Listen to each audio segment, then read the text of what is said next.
Welcome back to my channel కళ్యాణం foods. ఈరోజు నేను సేమియా పాయసం చేయబోతున్నాను. ఈరోజు తొలి ఏకాదశి కదా, అలాగే సేమియా ఫ్రై చేస్తున్నాను.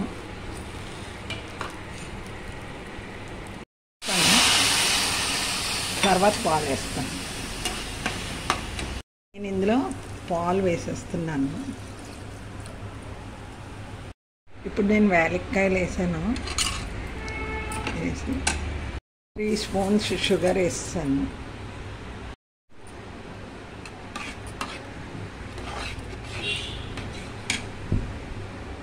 జీడిపప్పు కిస్మిస్ వేసాను.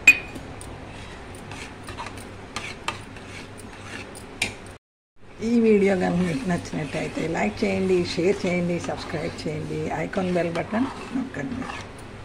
మీరు కూడా చేయండి. నమస్తే.